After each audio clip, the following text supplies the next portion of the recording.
muitas coisas nas nossas vidas que passam despercebidas. Nós diariamente cruzamos com pessoas que estão a viver dramas pessoais, mas nós desconhecemos. Assim também de vez em quando nós cruzamos com pessoas que talvez sejam extraordinárias, tenham dons, talentos, capacidades, são marcantes. Ou às vezes cruzamos com pessoas que tiveram grandes alegrias que não chegamos a partilhar.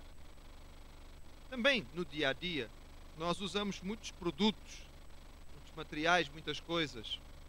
E muitos destes nós nem sequer percebemos que trazem histórias e que escondem, por vezes, verdades significativas. Muitos irmãos provavelmente utilizam produtos como este. E os irmãos devem estar a dizer: bem, desta vez o pastor passou-se. Trouxe uma pasta de dente para mostrar à congregação. Mas é bom que o irmão olhe bem para ela, porque apesar de achar que não, este instrumento tem muito a ver connosco. Tem a ver connosco como evangélicos, tem a ver connosco como batistas, tem a ver com uma lição de vida muito importante que está na palavra do Senhor e que nós precisamos aprender. Se o irmão quer saber qual é, apenas presta atenção, porque antes do fim vai entender porque é que o pastor trouxe isso hoje cá para a frente, não foi por acaso. Esta imagem que aqui está, eu não estou a fazer propaganda, por favor, irmãos, mas tem que ser esta, tem que ser desta marca, porque é esta que nos traz a mensagem. Ensina uma lição extraordinária e é uma verdade bíblica, que é a seguinte: mais bem-aventurado é dar do que receber. Esta é uma das lições mais bem guardadas do nosso tempo. Eu diria mesmo que é um dos segredos que parece que o mundo não quer perceber. Porque os tempos em que nós vivemos não favorecem aqueles que estão dispostos a dar. Pelo contrário, favorecem e estimulam única e exclusivamente o ter. E o ter em grande quantidade. As pessoas que são vistas a dar, muitas vezes são classificadas como tolos. Talvez não sejam tolos, são uns tolinhos. Gostam de dar, participam destas coisas. Mas não há realmente uma valorização na nossa sociedade daquelas pessoas que têm a alegria ou a satisfação de dar. Atenção, irmãos, não estou falando de dar, aquele dar de vez em quando, que é às vezes pressionado pelas circunstâncias, quando acontece uma grande tragédia. Estou a falar sobre a alegria de fazê-lo de uma forma mais ou menos sistemática, de alguém que aprendeu e descobriu a alegria e o prazer que é dar. Mas a mensagem da nossa sociedade não é esta. A vida é curta, é bom aproveitar, e a verdade é que nós precisamos ter o máximo possível, porque dando nós não levamos nada com isto. Esta visão não é nova, já existia há muito tempo atrás e já existia no tempo de Jesus. Abra a sua Bíblia e veja como Jesus lidava com isto. Evangelho de Lucas, capítulo 19. Lucas 19.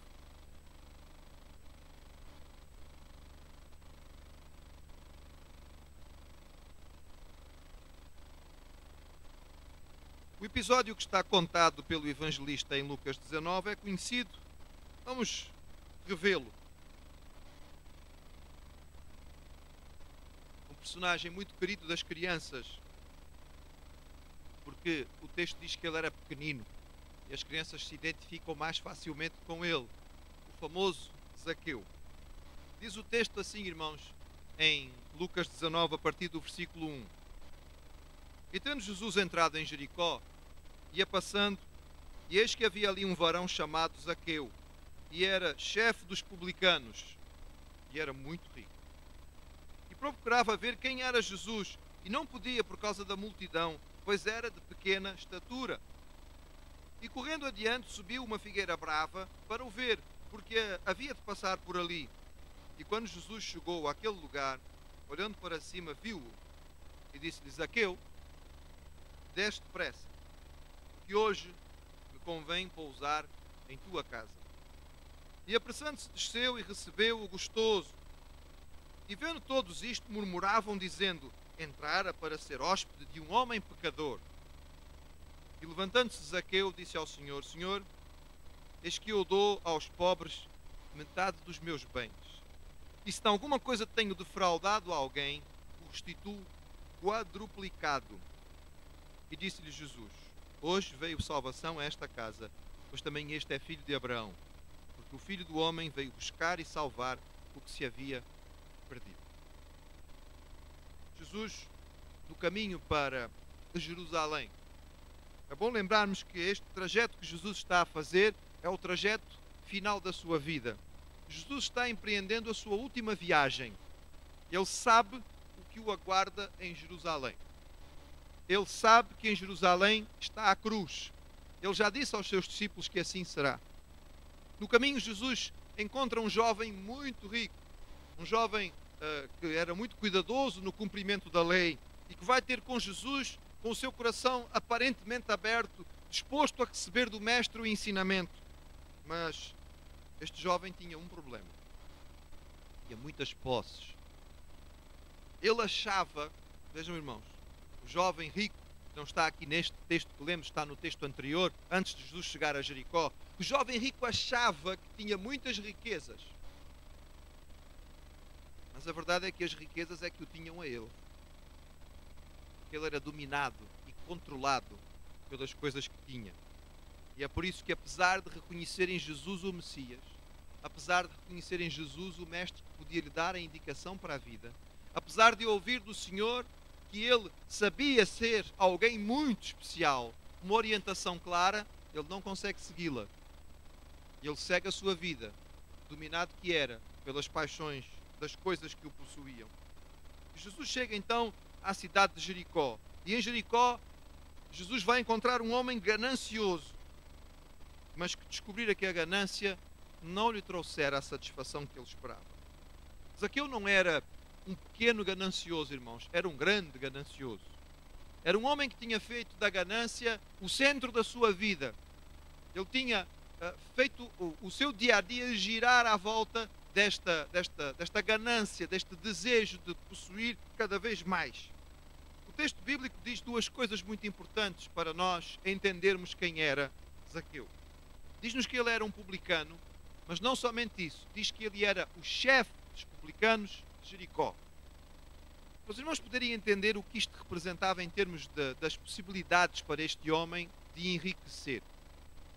Os romanos tinham desenvolvido o sistema de recolha de impostos mais bem desenvolvido da história da humanidade até então. Nós poderíamos dizer que, de alguma maneira, todos os outros sistemas de impostos que existem, inclusive o nosso atual, está baseado um bocadinho naquilo que era a lei romana da época. Os romanos avaliavam os bens das pessoas, avaliavam as suas transações e cobravam dentro destes valores. Mas os romanos descobriram o seguinte: era muito caro, extremamente custoso para o Estado mandar cobradores de impostos romanos e sustentá-los em todos os lugares do Império. O Império Romano, nesta altura, na época de Jesus, ele se estendia, não é, para a Europa inteira, não é, até a Ásia, Norte da África, a zona do Médio Oriente. Era muito grande, era muita extensão de terra, numa época em que os transportes eram feitos a cavalo, não é, ou de carroça, de carruagem. Portanto, era muito complicado. Então, o que é que os romanos fizeram? Eles começaram a vender a possibilidade dos indivíduos cobrarem impostos no lugar dos romanos e darem aos romanos os impostos devidos. Então eles estabeleciam, por exemplo, numa zona, esta região tem tantos milhares de pessoas a habitar, portanto esta zona deve dar mais ou menos X de impostos. E abriam um concurso para quem poderia contribuir mais para o Império, e depois essa pessoa tinha o direito de cobrar os impostos. Alguém chegava ali e havia um verdadeiro leilão, havia uma disputa pela posição. Quem desse mais, ficava com o cargo. O indivíduo fazia as contas e imaginava: daqui eu posso tirar por ano, vamos imaginar, 10 mil. Então ele oferecia ao Estado 10 mil, ganhava eventualmente a posição, Roma dava-lhe o direito de cobrar impostos, mas ele sabia que tinha que devolver aos romanos 10 mil por ano. Então o que é que ele vai cobrar? O resto é dele, meus irmãos. O resto é dele. Só que ele tem agora as tropas romanas, os soldados romanos, as legiões, os quartéis, toda a força do Império por trás das suas costas. E quando ele chega à porta das pessoas, ou quando ele para uma caravana de comércio, ou quando ele senta no seu posto de cobrança, ele tem a força do império para cobrar. É claro, tudo o que seja acima do que foi estabelecido para ele, fica no seu bolso. E este homem de que estamos a falar aqui, ele tinha ganho o concurso para ser o chefe dos publicanos, o chefe dos cobradores de impostos, numa cidade, num local onde havia uma passagem constante de caravanas. A zona de Jericó fica numa região bastante seca e bastante quente. E Jericó é um oásis. Os irmãos podem imaginar o que isto significa? Toda a gente quer parar em Jericó. Toda a gente vai buscar ali as suas sombras, as suas fontes de água, para poderem descansar. Cada caravana que passa é um bocadinho mais de impostos que podem ser cobrados. Foi assim que Zaqueu, na sua ganância, enriqueceu. Ele tornou-se um homem profundamente rico. Ele tinha muito mais do que aquilo que seria o necessário para a sua própria subsistência. Existem algumas histórias da tradição que falam a respeito de quão rico seria Zaqueu e qual seria a opulência da vida que ele vivia. Bem, nós não temos como avaliar apenas aquilo que o texto bíblico nos diz, que ele era de fato muito rico. Mas para os irmãos entenderem, talvez melhor ainda, o que é que este homem levantava no coração do seu povo, nós temos que fazer talvez algumas comparações mais modernas, porque apenas a ideia do cobrador de impostos parece que não nos chega. Hoje em dia nós pensaríamos na pessoa que é responsável por tratar do nosso IRS, mas Zaqueu era muito mais do que isto, irmãos. Se os irmãos querem entender a reação do povo a ele, têm que pensar, por exemplo, na Segunda Guerra Mundial e nos colaboradores que ajudaram a implantação da força nazi. Conhecem as histórias? Os indivíduos, homens e mulheres, em vários locais onde os alemães chegavam e que facilitavam as coisas aos nazis e que se tornavam colaboradores. Lembram-se de ouvir histórias destas? E como as pessoas os odiavam profundamente e o que fizeram a eles quando os alemães tiveram que ir embora. Era isto que as pessoas sentiam em relação a Zaqueu. Vamos pensar nos donos dos cartéis de drogas de hoje em dia. As pessoas que são responsáveis por adquirir e distribuir a droga que destrói a vida de milhares e milhares de jovens e não tão jovens nas nossas cidades hoje em dia. São pessoas movidas unicamente pela ganância, porque sabem que através da venda de uma coisa que vai destruir tantas vidas, vão poder enriquecer. Vendo uma reportagem um dia destes, irmãos, fiquei tão tocado. A reportagem falava a respeito dos agricultores do Afeganistão que são responsáveis pela produção da maior parte da papoila do mundo, de onde vem a heroína, não é? E aqueles homens com a cara mais tranquila do mundo estavam a explicar que não, é verdade que havia certos incentivos para que eles mudassem, em vez de plantar a papoila, plantassem outras coisas, mas que não valia a pena porque esta era a forma de subsistência deles. Eles ganhavam 4, 5, 10 vezes mais plantando papoila do que plantando qualquer outra coisa. Mas falavam aquilo com a maior tranquilidade do mundo, como quem está a fazer a comparação entre trigo e milho, não é? Ou entre trigo e batata. Não, vale mais a pena plantar isso do que aquilo. Irmãos, eles são plantadores de drogas. Eles estão a produzir a base daquilo que é o tráfico de drogas do mundo inteiro.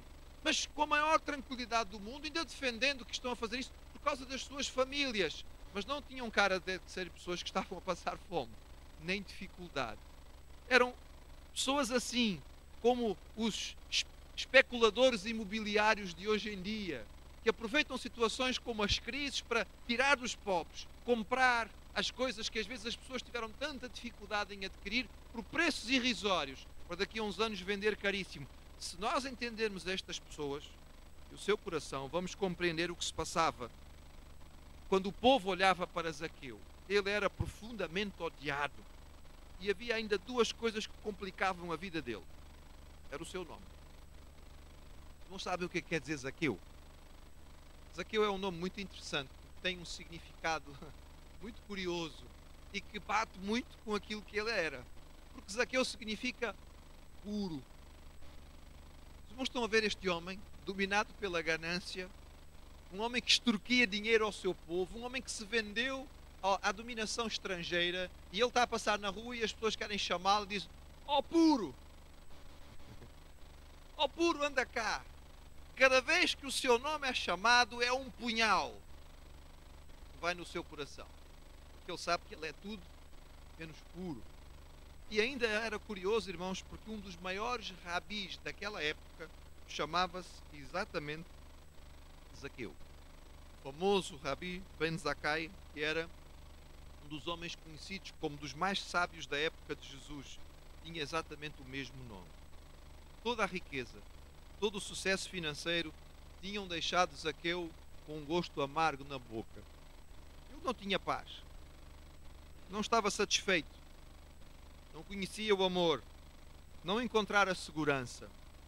O dinheiro e o status que os romanos tinham-lhe dado como chefe dos cobradores de impostos não tinha trazido o que Zaqueu tanto desejara. Ele vivia em angústia, irmãos, e nós podemos dizer isto por causa de uma coisa muito simples. Aquilo que este homem faz para simplesmente ver Jesus.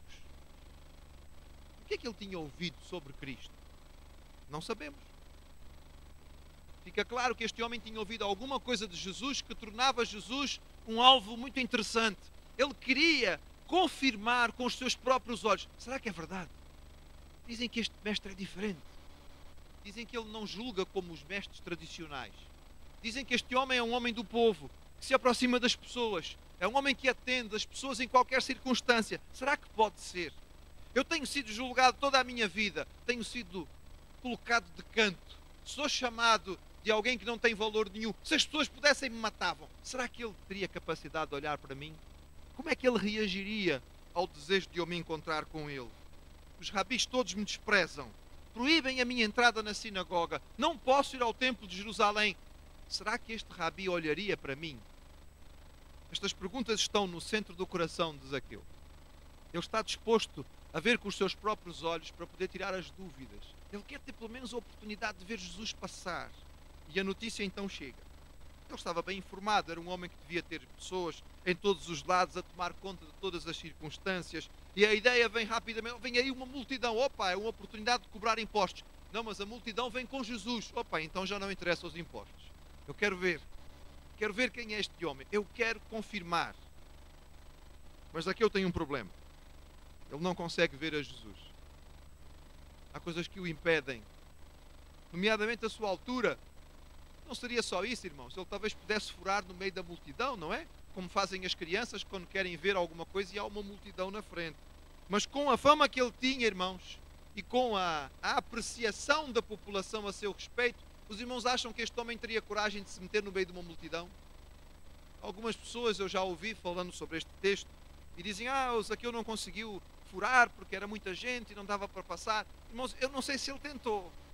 Mas quando nós percebemos o contexto e o quanto este homem devia ser odiado, lembrando que no tempo de Jesus havia tantos zelotes, que era aquele grupo radical que estava pronto a matar os romanos e os colaboradores, isto era um prato cheio para um zelote.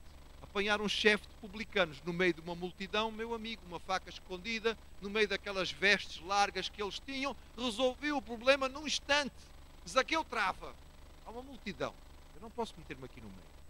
Sou pequenino, não consigo ver a Jesus. Ele toma uma decisão drástica.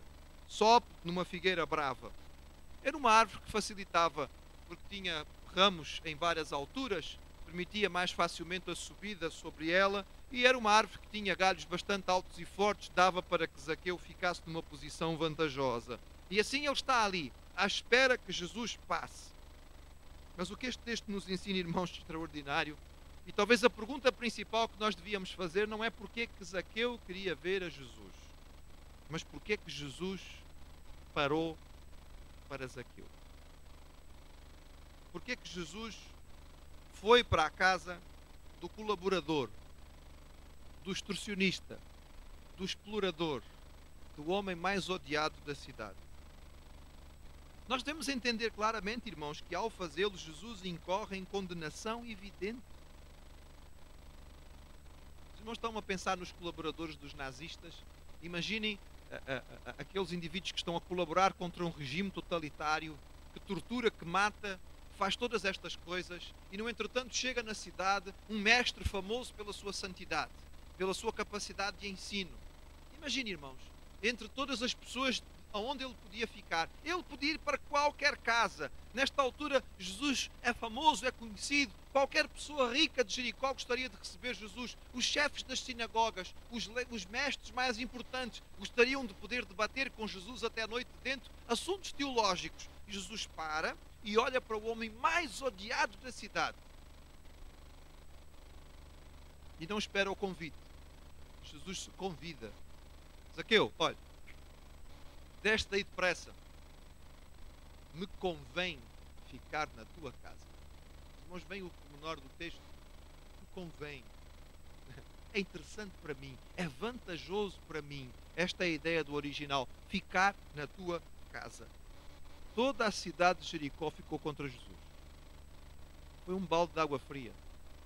A multidão em peso começou a murmurar. Mas este é que é o tal profeta que sabe as coisas. Ele vai ficar na casa do Zaqueu. Sinceramente, olha, desculpa lá, eu ouvi muita coisa boa a respeito dele, mas depois desta, não sei não. Fiquei com muitas dúvidas. Eu acho que este homem não é assim tudo isso que as pessoas andam por aí a dizer.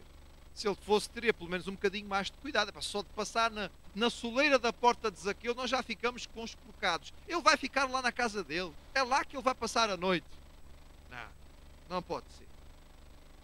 Mas, irmãos, Jesus não estava minimamente preocupado com o que a multidão pensava.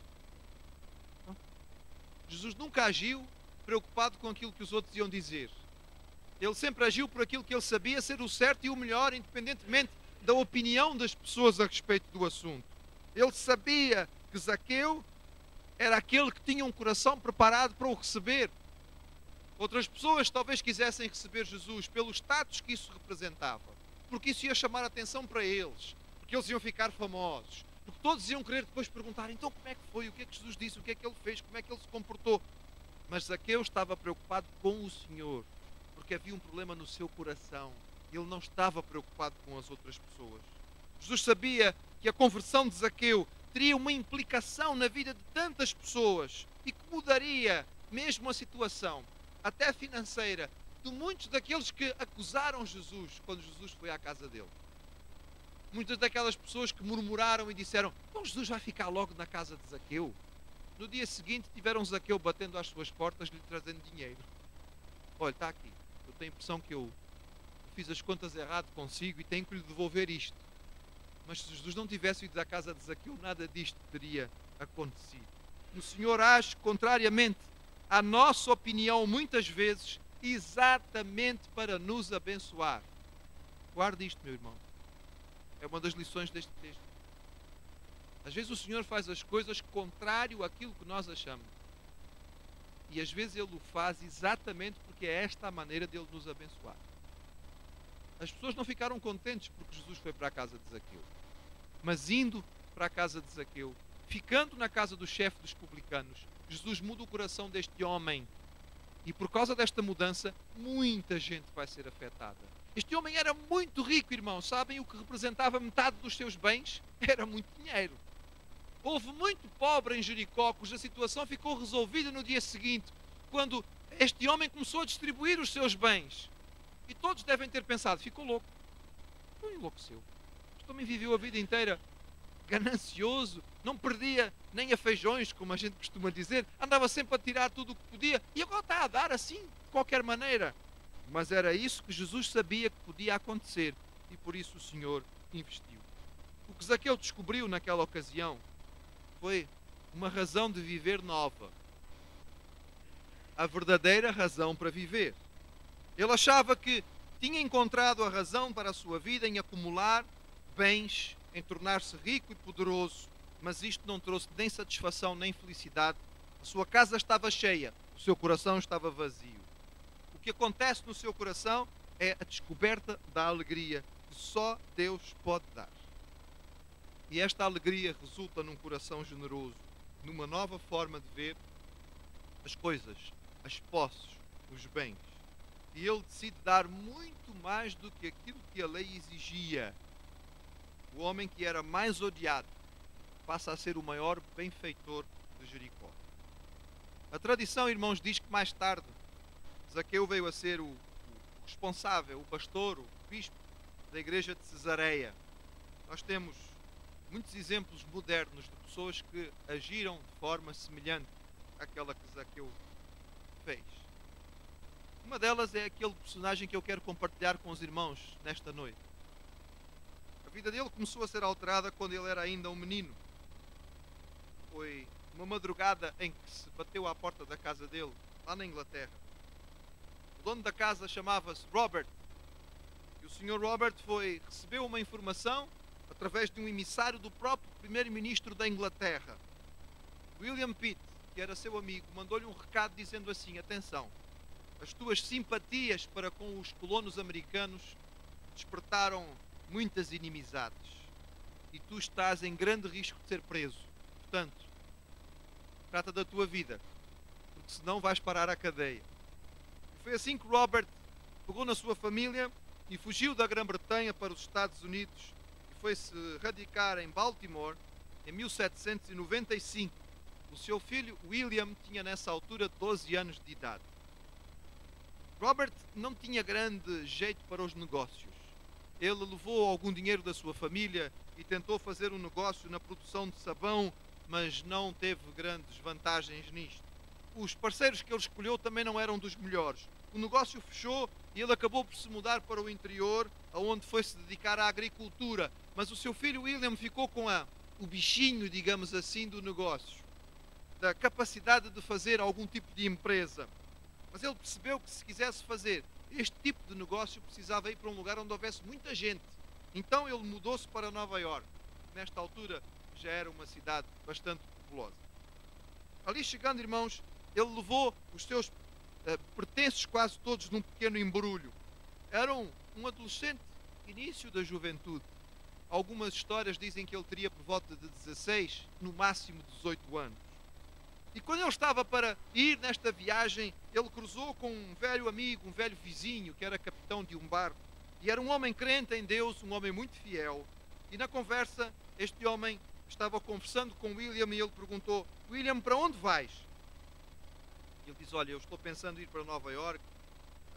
O meu pai, enfim, tem dificuldade em sustentar a família inteira. Eu vou tentar a minha sorte por lá.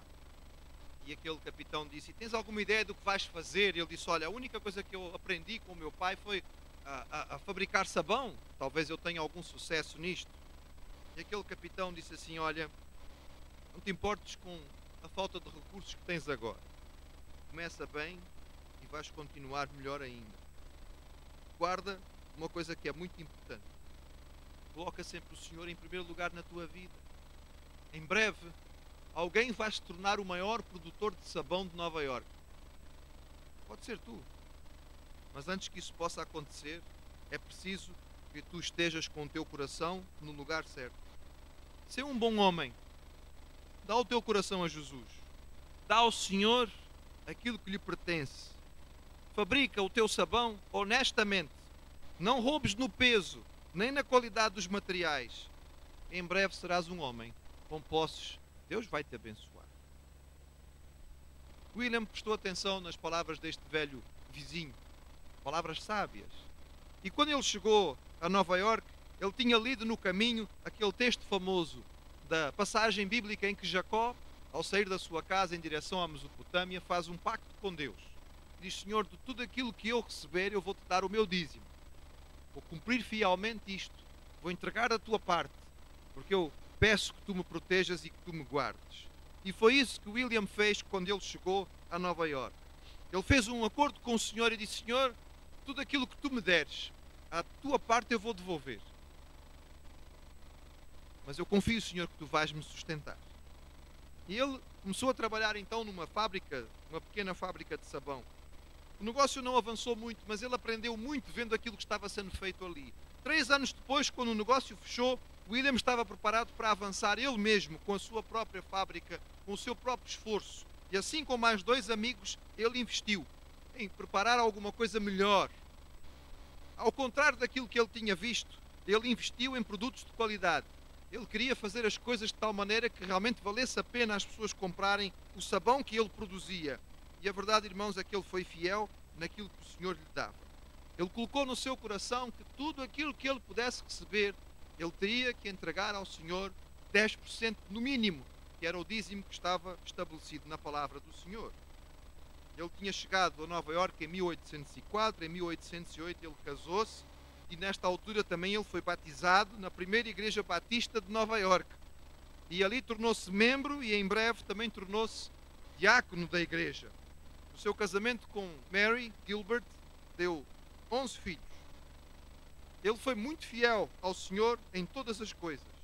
E assim que a sua empresa começou a prosperar, quando o tesoureiro foi necessário contratar um tesoureiro para tomar conta de todas as contas, ele estabeleceu que dentro daquilo que estava ali devia haver uma conta especial. Em tudo aquilo que existia havia uma página que era chamada a conta do Senhor.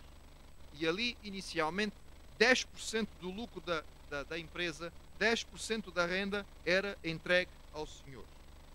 À medida que William foi ficando mais bem sucedido, à medida que as coisas foram melhorando, a sua empresa começou a produzir outras coisas e não apenas o sabão.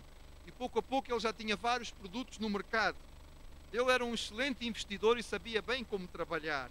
Mas ele começou a usar cada vez mais daquilo que recebia para abençoar a causa de Deus. Logo, a página da conta do Senhor tinha 20%. E daqui a pouco já era 30%. Foi nessa altura que ele investiu, por exemplo, na formação de escolas. Ele comprou uma escola onde se estabeleceu uma fundação e depois uma universidade. Ele foi um dos membros fundadores da American Bible Society e da American Bible Union, as principais organizações nos Estados Unidos para a tradução da Bíblia. Ele começou a trabalhar no sustento de missionários que eram enviados para outros lugares do mundo para traduzir a Bíblia em outras línguas. Com o seu sucesso, irmãos, a paginazinha da conta do Senhor chegou aos 50%. Eu estou a falar de um homem que se chamava William Colgate. Por isso é que eu mostrei aos irmãos aquela pasta de dentes no início do culto. A empresa hoje provavelmente não vive mais pelos princípios do seu fundador. Mas William Colgate foi um servo fiel do Senhor, diácono de uma igreja batista, que deu o exemplo através da descoberta que mais bem-aventurado é dar do que receber, da sua alegria e da sua satisfação de contribuir para que outros pudessem ter. Colgate ficou famoso como um homem que sustentou, a certa altura, muitos missionários. Alguns locais que falam-se a sua história, exageram um bocadinho, às vezes, o número de missionários que ele poderia ter sustentado. Às vezes já ouvi falar em 1000. Acho muito difícil, irmãos, 1000 missionários teria realmente um custo muito elevado. Mas ele sustentou muita gente nos campos missionários, tinha um fundo de beneficência que auxiliava grande quantidade de pessoas e foi responsável realmente por um testemunho extraordinário daquilo que era receber e devolver ao Senhor. Nós somos chamados, irmãos, a encontrar a nossa satisfação em Deus. Somos chamados a descobrir aquilo que Zaqueu descobriu naquela altura. Talvez não sejamos tão ricos como Zaqueu era, mas os bens que o Senhor coloca à nossa disposição são bens que Ele nos coloca, são bens que Ele nos dá. Hoje estão connosco, amanhã podem ser bênção nas mãos de outro. Aquilo que nós guardamos, muitas vezes perdemos. Dá só um exemplozinho aos irmãos, básico, que faz parte do nosso dia a dia. Às vezes o irmão compra uma caixa de medicamentos, permita-me dar este exemplo, porque faz parte do meu dia a dia como médico. E passado pouco tempo o irmão percebe que já não vai usar aquele medicamento. Mas o irmão guarda lá na sua casa. Sabe o que é que vai acontecer? Vai perdê-lo. Porque existe uma coisa chamada prazo de validade. E daqui a bocadinho o prazo de validade passou. Mas o irmão pode entregar esse medicamento. Há muitos locais na nossa cidade que aceitam medicamentos, mesmo que você já tenha usado um bocado, porque eles podem abençoar muitas outras pessoas. A instituição onde eu trabalho como médico recebe medicamentos dos seus utentes que as pessoas já não estão a usar. Às vezes a caixa vem cheia, às vezes já vem pela metade, às vezes só tem uma palete, mas é um bocadinho que a pessoa dá, que o outro dá, e há pessoas que já não têm como comprar e vão ter connosco, e ali naquela lista nós acabamos por encontrar medicamentos que podem facilitar a vida de outros. É apenas um exemplo de como muitas vezes, ao guardar, nós perdemos. Aquilo que o irmão compartilhar com alguém nunca será perda. Porque este é o ensino da palavra do Senhor. E muitas vezes aquilo que nós compartilhamos acabará mais cedo ou mais tarde por voltar a nós de alguma maneira. Bem-aventurados os misericordiosos, que alcançarão misericórdia. Vamos aprender com Zaqueu, irmãos. Vamos aprender com Colgate. Vamos ser sóbrios naquilo que temos e vamos abençoar as pessoas que estão à nossa